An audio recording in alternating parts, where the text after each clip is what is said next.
Our fourth award is the Engagement and Participation Award, which is sponsored by University Archaeology UK. We'd like to invite Vicky Cummins from University Archaeology UK to come to the stage to present the awards, please. Thank you so much, Vicky.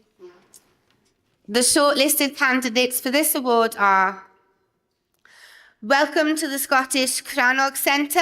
Make some noise.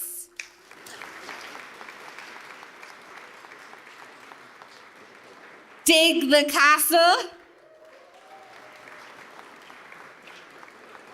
Bryn Celli the Public Archaeology Project.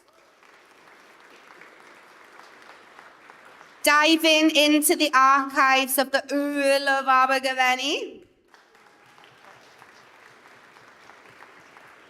Digging the Earlstoke. Sorry, digging for Earlstoke.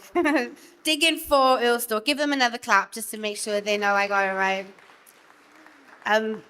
The Pendinas Hillfort Community Archaeology Project. Hey! Thank you so much. Celli the Public Archaeology Project, which is a cross-disciplinary outdoor arts and heritage project offering an opportunity to respond to Bryn Celli the on Ynys Môn in northwest Wales through archaeological excavation, folklore and performance, and exploring the site's histories, archaeology and ritual using a contemporary lens. So the project is a partnership, and without our partners, the success of the project wouldn't have been as it is. And partners this year included CADU, Think Creatively, Manchester Metropolitan University, and then the main funders were the Arts Council of Wales and CADU. But along with that, we also work with a range of local partners and organisations, galleries and museums, including Gallery Caernarfon, Oriel Môn, Geo Môn, Anglesey Druid Order, and the Llanfechell History Society.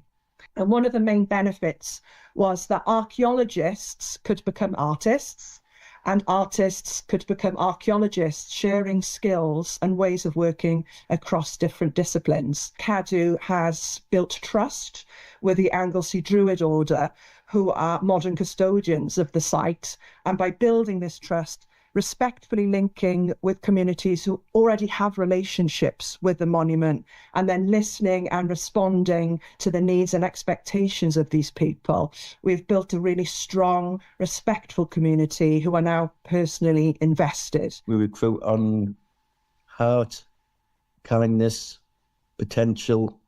I think when folks come to see us, that they feel part of it themselves, because there's people like them there doing the stuff, inspired clearly by the heritage, but it's linked to a broader thing about being a human being. That sense of being a human being and being proud to be a human being. Quite often we're not in a position to be proud of everything that's going on in the world, but if you can create space and place where you feel proud to be a human being, that's no bad thing, I don't think. The love and the kindness that people are sharing with each other just washes back over you and makes you realise, or reconnect you to what you're striving to achieve, looking uncertainty in the eye and knowing that you create a space and a place where you can talk about things in a trusting environment, learn together. We learn more every day. One of our lines is the abundance of passion, knowledge and expertise is always on the outside of the organisation. I'm not going to sit there and say we change people's lives and all that stuff. People change their own lives. They just need a space and a place and to be trusted. Well, our project is called Diving into the Digital Archives of the Earl of Abergavenny. And it was a project designed to develop the digital skills among volunteers in this heritage sector. And Portland Museum used the shipwreck artefacts from the Earl of Abergavenny to train volunteers in digital recording techniques. And to provide a sort of public access to these artefacts. Part of the ethos has always been with the Portland Museum is actually to make it freely available. And so all the material that we've ever produced is actually put out on the web for free. We had formal partnerships with the Nautical Archaeology Society, and a firm called MSDS Marine, who provided the training and helped develop a digital manual. The scheduling of the Earl of Abergavenny, due to the efforts of the volunteers, but it's always been about the volunteers, and no museum can survive without having an active and interested volunteers. And the opportunity also to tell the story of the Earl of Abergavenny, very complicated, interesting, challenging story, but to be able to tell the story to a much wider audience. So our project Dig the Castle was part of a sort of heritage regeneration scheme for Great Torrington. It's part of a heritage trail and an information hub website. And the project was kind of the linchpin, big community experience for everybody. And so it's a community excavation on the site of a Norman, Mott and Bailey castle. We had 168 registered adult volunteers and 150 local primary school children. So 2.5 weeks, hundreds of people on site, really, really exciting. So we saw some really, really positive impacts. We saw kids deciding that they were going to go on to do their A-levels. We've got lots of little ones that want to be archaeologists now as well, which is really great. I think the excitement that it's caused in the community and the fact that we've been able to turn this concept of history, heritage and archaeology around from being a burden, something to be worried about if you had a listed building, for example, which you'll see in this little historic community, there's a lot that are, and turn into a positive, turn into something that people collectively see as regeneration. So there's now a lot of heritage projects going on in the town. So people are really energized about history and archaeology and really excited about it and what it can do for their town. As a way to sort of get the economy going. Project is called Digging for Earlstoke. And Earlstoke is a HMP prison in the north of Wiltshire. It's a Category C men's prison. And we've been working in there for about 20 months so far, working alongside the men, getting them involved in every single step of the archaeological process. So we did a dig in the grounds of the prison, which was fantastic. But what's important about our project is that we did everything with the men prior to the dig and everything with the men after the dig. If the men can do something in this project, then they absolutely will. And they absolutely have. They've done everything. We found some amazing Mesolithic flints, which was absolutely fantastic. So we did finds washing with them, finds recording. We got our illustrator, Nancy, in. She showed them how to do finds illustration. That led on to a big art project. They've written an article for the British Archaeology magazine. These guys have done a lot and still continue now to do a lot. So it has improved well-being because it's got the men doing something different to their routine. It's given them a purpose. It's given them a reason to get out of their cells every morning. It's given them a focus, something to look forward to, because they were eager and hungry to learn, and they really grasped the opportunity that we presented them with. I think it's been an amazing opportunity for the fellas that have been involved in it, and one that I don't think that they'll forget in a hurry, and certainly one that my colleagues and I who've been involved in the project, we will not forget about it for a very long time either. Well, Pendennis, this is a very loose translation, but it kind of means big citadel. It's a massive hill fort. It's one of the biggest in Wales, and it looms up between Aberystwyth and the next community along south, which is Penparcau. And the objective of the project really was to answer the community's questions about what was the hill fort for, who built it, when, what was life like there, and what can we encourage more people to visit it? Can we bring income into the community through tourism? Can we make it more accessible to everybody? So that was the basis of the project, and it consisted effectively of 2 seasons of excavation, and in between 18 months of work with the local community, work with schools, work with lectures, art projects, constant, non-stop for 18 months. We had an audit done as a result of the project that showed that many of the people who'd taken part were suffering from health issues.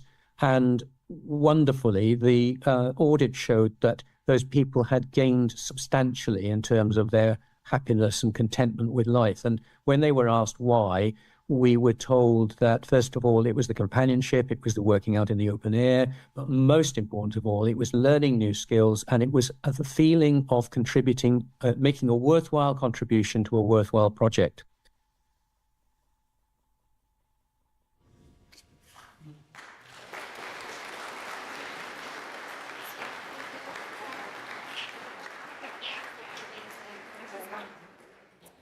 So University Archaeology UK advocates for and represents all archaeology departments in the UK. And everyone in this room will appreciate how important it is that we have the next generation of archaeologists going through universities and going on to work in a diverse range of areas, including our own area, but also taking their love of archaeology on into different parts of the world. So I'm delighted that University Archaeology UK is able to sponsor this award. So the highly commended for the engagement and participation is the Pendinas Hillford Community Archaeology Project and diving into the digital archives of the Earl of Abergavenny.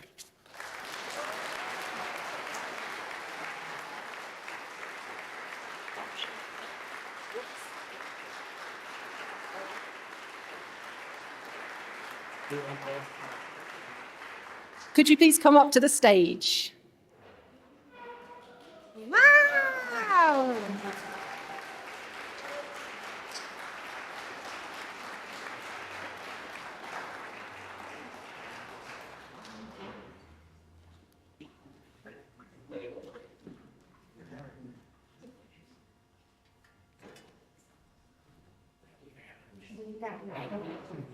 Yeah, you bring where are the two sets? And who's the one? Vicky, could you stand in the middle? Yes. Everyone whispers when they go on stage. It's like a secret place. If you come, and everyone's gone to the back as well. Yeah, thank you. Yes. Yeah. I know. Excellent. It's not as easy as it looks, it's not. Where is it? Ready to go. Oh, it's just go. Where is it? Or can we have the other certificate you're hiding it? No one will know. Let's begin. 1, 2. Am I in the picture? Sorry. No, that's cool. I'm on one. Thank you. Brilliant. Wow, I have to come over and have some more times to make it even more clear. Are you all okay? Yes. Yes, well, this is fantastic, isn't it? Is there anything that you would like to share? I mean, just from the pictures, there was so much information in those pictures. My whole back was the end right. I'm routine myself on those age directions. But thank you so much. Is there anything that you would like to say? I'm going to pick on you. Well, I want to divide this into 1,000 fractions because literally this is a project that's involved so many people, but particularly the people who have archived themselves, the community. They're so proud of their monument. Everybody has a monument that they should be proud of. Absolutely, yes. And it's absolutely, yes, make some noise. I'd just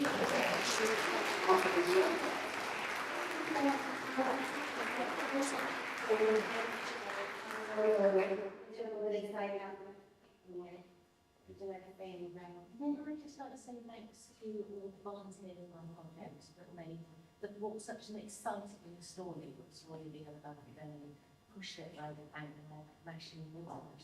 Nationally and internationally, they go to the back of events for years. And I think what you're both saying is though that it is about actually people, volunteers, the community, this and that, and this magic doesn't happen without people who really want to have ownership of it and just being valued in those spaces, taking up time. I assume we did that. Right, I love you all so much. Please make some noise.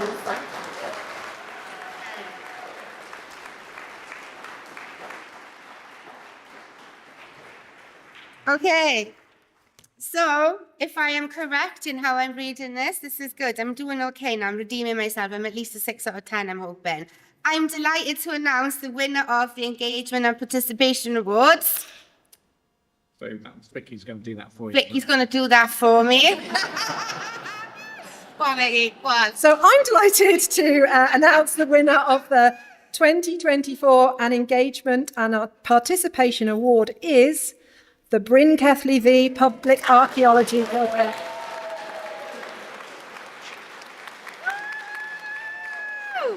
Oh my gosh!